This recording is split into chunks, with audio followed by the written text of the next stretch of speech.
కాదండి. ఇంకొక విషయం అయితే రాజకీయ పార్టీ మధ్య వెంకటరెడ్డి గారు ఇంకొక విషయం, ఇప్పుడు వాళ్ళు పొత్తుల్లో ఉన్నారు, వాళ్ళకి నచ్చిన సీట్లు వాళ్ళు అనౌన్స్ చేసుకుంటారు. చంద్రబాబు నాయుడు గారు మండపేట, అరకు ఆయన అనౌన్స్ చేశారు. ఈయన రాజానగరం, రాజోలు ఏదో ఈయన అనౌన్స్ చేశారు.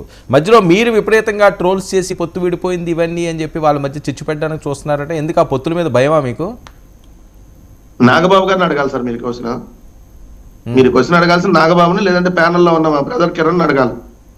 ఏంది నాగబాబు ఏదో ట్వీట్ పెట్టాడంట కదా, దాని మీద ఏంటి రెచ్చగొట్టేటట్టుగా వ్యాఖ్యానాలు మీరు చేస్తున్నారా, తెలుగుదేశం మీద రెచ్చగొట్టేటట్టుగా మీరు పెడుతున్నారని వాళ్ళని అడుక్కోవాలి. వాళ్ళు 2 ప్రకటించుకుంటారా 20 ప్రకటించుకుంటారా వాళ్ళ ఇష్టం. ఎందుకంటే ఇప్పుడు చంద్రబాబు నాయుడు 2 ప్రకటించాడు కాబట్టి 2 ప్రకటించాడు అన్నారు. రేపొద్దున ఆయన 20 ప్రకటిస్తే 20, ఆయన 50 ప్రకటిస్తే 50 ప్రకటిస్తాడు, అది కూడా చెప్పాలి కదా.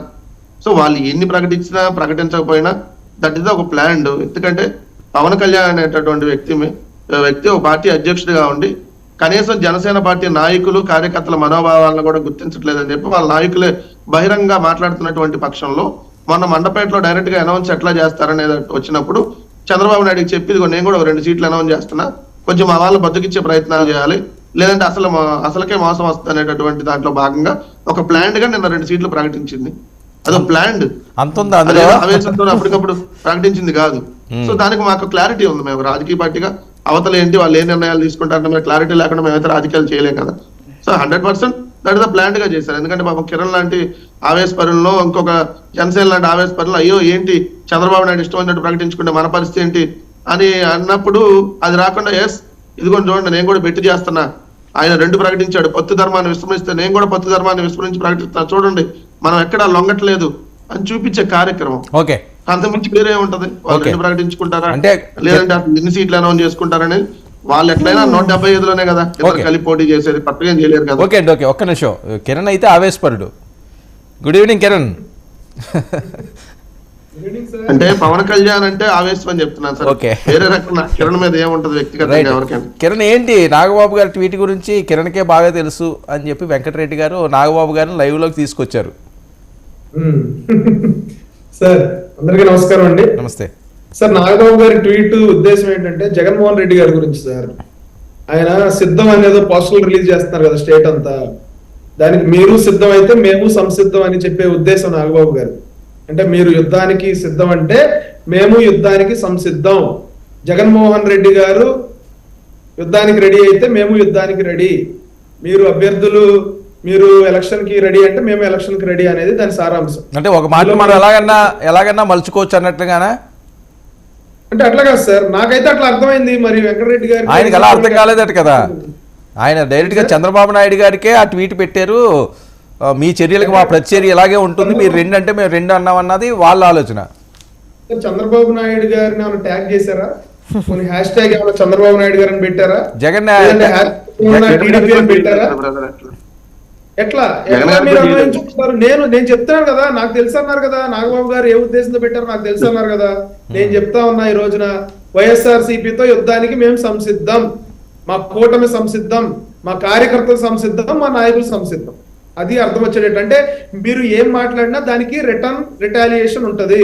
మీరు ఏం చర్య చేసినా దానికి ప్రతిచర్య ఉంటది. వైఎస్ఆర్సీపీ దాడులు చేసినా మేము దాడులు చేయలేకపోవచ్చు, కానీ దానికి తగ్గట్టు ప్రతిఘటిస్తాము, మిమ్మల్ని ఇంటికి పంపిస్తామనేది దాని సారాంశం. సో ఇందులో ఏం లేదు ఈ 2 అంశాల్లో. వాళ్ళు 2 ప్రకటించడం, మీరు 2 ప్రకటించడం, ఇది కొద్ది గందరగోళానికి దారి తీసిన అంశం ఏమీ లేవా సార్? ఒకటి సార్, ఈ రోజున రాష్ట్రంలో పొత్తు విచ్ఛిన్నం అవ్వాలని చెప్పి బలంగా కోరుకుంటున్నది ఎవరు? వైఎస్ఆర్సీపీ. పొత్తు గనక సఫలం అయితే, పొత్తులో గనక ఏ ఇబ్బందులు లేకుండా మేము వెళ్తే ఎవరికి ప్రమాదం? అది మాకేం ప్రమాదం కాదు కదా, టీడీపీకి ఏం ప్రమాదం కాదు కదా. ప్రమాదం వల్ల జగన్మోహన్ రెడ్డి గారి రాజకీయ భవిష్యత్తుకి, ఆయన్ని నమ్ముకుని గడిచిన 4.5 సంవత్సరాలుగా దగాపడినా మోసపోయినా రాష్ట్ర ప్రజలకేం కాదు, కార్యకర్తలకి, వైఎస్ఆర్సీపీ కార్యకర్తలు ఇబ్బంది పడతారు. కాబట్టి ఇప్పుడు ఈ పొత్తు అనేది మేము సంపూర్ణంగా ఆహ్వానించాం, టీడీపీ సంపూర్ణంగా ఆహ్వానించింది. ఈ రోజున ఒక పెళ్లి జరిగితే 2 కుటుంబాలు కలవాలంటేనే చాలా ఇబ్బందులు ఉండే పరిస్థితి ఉంటది. పెళ్లిలో ఎవడో గొడవ చేస్తాడు, నాకు ఉప్పు వేశారు, నాకు పెరుగేయలేదు, లేకపోతే నాకు పప్పు రాలేదు, నాకు స్వీట్ రాలేదని ఎవడో ఒకడు గొడవ చేస్తాడు. వాడికి సర్ది చెప్తాం గానీ మనం పెళ్లి క్యాన్సిల్ అని చెప్పి వెళ్ళిపోం కదా. అట్లానే పెళ్లి చెడగొడదామని వచ్చినోడు ఒకడు ఉంటాడు, వాడు రెచ్చగొడతా ఉంటాడు పక్క నుంచి, అరే నువ్వు మగపెళ్ళోడివి, నీకు మర్యాదలు తగ్గినాయి, లేదంటే నిన్ను సరిగ్గా చూసుకోలేదని చెప్పి చెడగొట్టి గోతిగాడి నక్కల్లాగా ఎదురు చూసే కొంతమంది బ్యాచ్ ఉంటారు. ఆ బ్యాచ్ తో మనం చాలా అప్రమత్తంగా ఉండాలి. అలాగే ఈ రోజున రాజకీయ పార్టీ పొత్తులంటే జనసేన పార్టీ, తెలుగుదేశం పార్టీలో కొన్ని లక్షల మంది కార్యకర్తలు, కొన్ని లక్షల కుటుంబాలు ఈ రోజున కలిసి పనిచేయాల్సిన అవసరం ఉంది.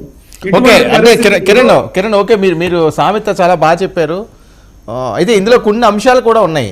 ఇప్పుడు హరిరామ్ జోగి గారు ఒక 50 సీట్లు ఇమ్మని, లేకపోతే కాపు సామాజిక వర్గం ముఖ్య నేతలందరూ మీటింగ్లు పెట్టుకుంటే మాకు 60-70 ఇవ్వాలి, పవర్ షేరింగ్ ఇవ్వాలి అంటే వాళ్ళు ఇందులో మీరు చెప్పిన ఈ సామెతలో వాళ్ళ పాత్ర కూడా ఉన్నట్టేనా? అంటే వాళ్ళు కూడా కాసు కూర్చుంటున్నారా విడగొట్టడానికని? సార్ వాళ్ళు ఎలాంటి వాళ్ళు అంటే సార్, పెద్దలందరూ కూడా కట్నం కొంచెం ఎక్కువ అడగండి, ఆడపడుచు కట్నం కొంచెం ఎక్కువ అడగండి, సారిలో 4 బజ్జీలు ఎక్కువ వేయండి, బూరెలు ఎక్కువ వేయండి అని చెప్పి అడిగే టైప్. తూర్పుగోదావరి నీళ్లు కొద్దిగా ఎక్కువ తాగుతున్నట్టున్నావు ఈ మధ్యకాలంలోని. సామెతలు, పెళ్లిళ్ళు. అనే లైటర్ నోట్ చెప్తా ఉన్నా, ఈ రోజున 2 రాజకీయ పార్టీలు మంచిగా ముందుకెళ్లాలంటే ఇబ్బందులు ఉంటాయి సార్. ఇప్పుడు ప్రతి పార్టీలో ఆస్పిరెంట్స్ ఉంటారు, ప్రతి పార్టీలో మేము రాజకీయంగా ఎదగాలి, మాకు ఈసారి అవకాశం వస్తే మేము నెక్స్ట్ లెవెల్కి వెళ్తాము పొలిటికల్ గా అని ఆశించే ఆశావహులు ఉంటారు. వాళ్ళందరినీ కూడా ఈ రోజు పొత్తులోకి వచ్చినప్పుడు అడ్జస్ట్మెంట్ చేయాల్సిన అవసరం ఉంటుంది. కొంతమందికి సీట్లు వస్తాయి, కొంతమందికి సీట్లు రాలేని వాళ్ళకి నెక్స్ట్ ఎలక్షన్ తర్వాత వాళ్ళని అడ్జస్ట్ చేస్తాం. సో ఈ క్రమంలో బీభత్సమైన ప్రెషర్ ఉంటుంది. ఇప్పుడు మాకెట్లా ప్రెషర్ ఉంటుందో ఇట్లా, ఇప్పుడు డిబేట్ లో మీకు నచ్చిన ప్రశ్నలు అడుగుతారు, దాన్ని మేము పార్టీ లైన్ లో ఎలా చెప్పాలో పార్టీ అధ్యక్షుల వారికి కూడా ఇరు పార్టీల అధ్యక్షులకి విపరీతమైన ప్రెషర్ ఉంటుంది. ఆ ప్రెషర్ లో చంద్రబాబు నాయుడు గారు చేసుంటారు, దాన్ని నేను అర్థం చేసుకుంటాను. కానీ నేను ఏదైతే ముందు మాటిచ్చానో సీట్లకు సంబంధించి కానీ, పవర్ షేరింగ్ కి సంబంధించి కానీ, రేపొద్దున భవిష్యత్తులో జరగబోయే లోకల్ బాడీ ఎలక్షన్ కి సంబంధించి ఎలా అయితే మనం ఎక్కడెక్కడైతే పోటీ చేస్తామో దీనికి సంబంధించి మేము కలిసి కరెక్టే. కానీ మనం బహిరంగంగా మాట్లాడుతున్నప్పుడు కొన్ని అంశాలు ఖచ్చితంగా అవి వైరల్ అవుతాయి. మన పవన్ కళ్యాణ్ గారు మాట్లాడుతున్నప్పుడు జనసైనికులకి క్షమాపణ చెప్పడం ఒక అంశం, మరొక వైపు నన్ను 50 సీట్లు అడగండి, 60 సీట్లు అడగండి అని నాకు చెప్తారు, నాకు తెలుసు ఎన్ని సీట్లు నాకు అడగాల అని ఆయన ఆవేదన పడి, అంటే ఆయన మీద ఒక ప్రెజర్ తీసుకొచ్చి ఇబ్బంది పెట్టి ఆ రకంగా కూడా జరుగుతుంది అని కదా వస్తున్న టాకు. ఎందుకంటే ఆయనకి తెలుసు అన్నప్పుడు ఎందుకు ఈ ప్రచారాలు, ఎందుకు ఈ జాబితా లిస్టులు ఇవన్నీ? అంటే ఎంత చేయమనా? అది చేయకపోతే మేము ఉండవనా? నేను అదే చెప్తా ఉన్నాను సార్. నేను ఏం చెప్తా ఉన్నానంటే, మీకు నేను ఇట్లా జరుగుద్ది, ఒక ప్రాసెస్ అంతా పద్ధతిగా ప్లాన్ ప్రకారం జరుగుతుందని నేను చెప్పాను. కానీ ఒక చిన్న డిస్ప్యూట్ వచ్చింది కాబట్టి నా తరపు నుంచి నేను క్షమాపణ చెప్తా ఉన్నాను కార్యకర్తలకు అని చెప్పి పవన్ కళ్యాణ్ గారు చెప్పారు. విపరీతమైన ప్రెషర్ చంద్రబాబు నాయుడు గారికి ఎట్లా ఉందో అదే రకమైనటువంటి ప్రెషర్ జనసేన పార్టీ అధ్యక్షుల వారికి కూడా ఉంటది. కాబట్టి అందులో ప్రక్రియలో భాగంగానే నేను కూడా 2 అనౌన్స్ చేస్తున్నానని చేసినప్పుడు టీడీపీ వాళ్ళు స్వాగతించారు. టీడీపీ వాళ్ళకి ఇబ్బంది లేదు, తెలుగుదేశం వాళ్ళకి ఇబ్బంది లేదు, జనసేన వాళ్ళకి ఇబ్బంది లేదు. మధ్యలో నొప్పి ఎవరికంటే పెళ్లి చెడగొడదాం అనుకునే వాళ్ళకే నొప్పి. Right, okay, 1 minute.